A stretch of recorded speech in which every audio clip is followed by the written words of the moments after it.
in college, I went to Randolph-Macon College in Ashland, Virginia. And I don't know what the occasion was, but there was a dance, a prom or something, some weekend.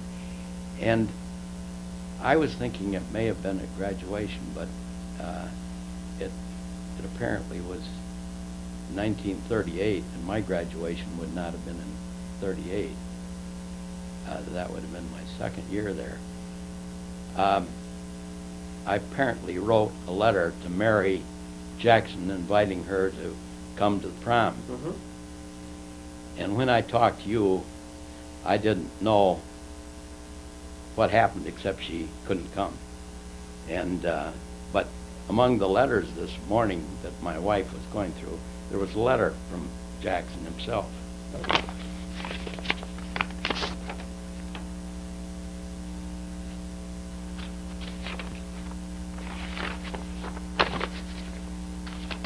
My dear Bob. Now that's interesting too, Yeah. that he called me Bob. You know, a lot of people who don't know me very well call me Robert, which kind of provokes me. But he said, my dear Bob, I'm gonna have to put on my Coca-Cola glasses. I was out of the city when your letter to Mary came to the office, and I'm sorry that I did not get it to her much sooner. I will look forward to seeing you. With best wishes, sincerely, Robert Jackson. That she had gotten my letter or something, but and she was replying by a phone call because she just got it and so on, and she regretted that she had other plans for that weekend or something, I don't know. And then here's a letter. This is dated February 15th, 1938. It's addressed to my father. Mm-hmm. My 1938. It's addressed to my father. Mm-hmm. My grandfather's was known by the name of Ed Bootey.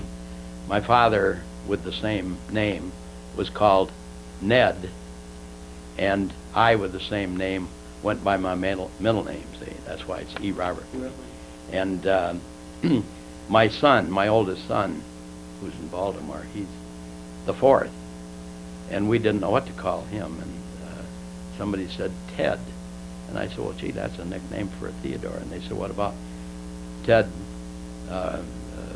Kennedy, and named 2 or 3 other Teds. I said, that's fine, I like the nickname Ted, Mm-hmm. but I don't necessarily care for Theodore, and so he's always been by the name of Ted. But this says, Dear Ned, I appreciate your letter very much. Well, and this is when he was Assistant Attorney General. While there will be some delay and considerable conversation, I expect that confirming will not be withheld. That was for Solicitor General. Mm-hmm. Mm-hmm. He said, the Solicitor Generalship I regard to be the highest prize in the whole government service, which is interesting. Yeah. I never knew that I don't ever remember seeing this letter. For a lawyer who likes advocacy, I hope I shall be able to fill it so as to justify the good opinion of you and my fellow lawyers.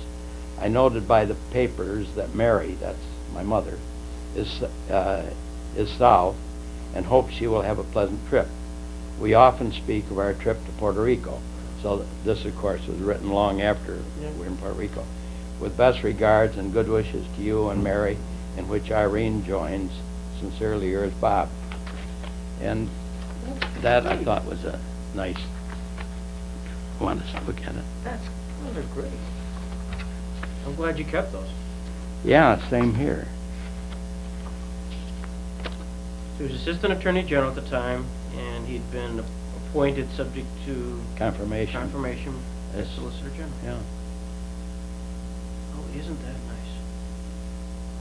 And I thought it was kind of interesting that Bob Jackson, when he was here, and he practiced here, he represented big clients, corporate clients, Mm-hmm. and banks, and so on. And it seemed to me that his practice was along the lines of big money interests. And at least that's what we hear about. And then when he got to Washington, and he was a Democrat here. He was the leading Democrat, and he was a well-known Democrat in Democratic circles throughout the state, and certainly Roosevelt knew of his expertise and ability as a lawyer, not necessarily one who advocated the same policies that Roosevelt had, but as a lawyer advocating his client's positions. And so I can understand why he would have brought Jackson to Washington. And then when he was a Solicitor General and representing the government in arguing cases before the United States Supreme Court, I thought it was interesting that he was now representing big government, and particularly where before he went in that position, he was in the antitrust division, which seemed to me he was still showing expertise, but kind of on the other side, Yeah. which I thought was very interesting. I think that he was a graduate of Albany Law School, and he gave the commencement address at my college. I was not at that address. I did not hear it. He also gave the commencement address at Albany Law School the year I graduated. And probably the next time I had any personal contact with him was at a bar association meeting over in the hotel. And I don't know what the occasion was that he was here, why he was here, but anyway, he was there. And I had the good fortune of sitting at a table over there, at the same table where he was. I don't remember who else was at the table, and that didn't particularly matter, but I was one of maybe 5 sitting there.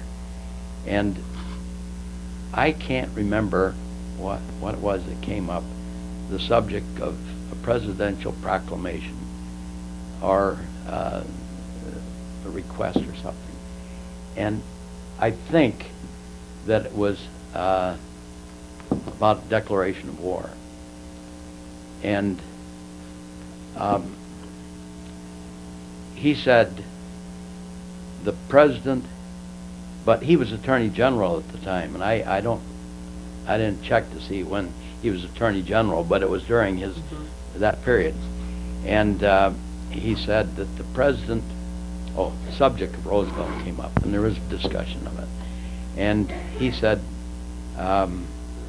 Roosevelt was very able man, and he said, and it's not the people he has around him. He himself has an extreme amount of ability and so on and so forth. And he said an example. He said to me, I want you to draft a resolution or a proclamation or something declaring war and get it to me as quickly as you can.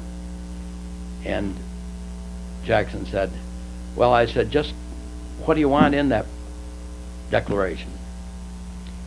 And Roosevelt took a piece of paper and said, well, something like this, and he scribbled 2 or 3 sentences.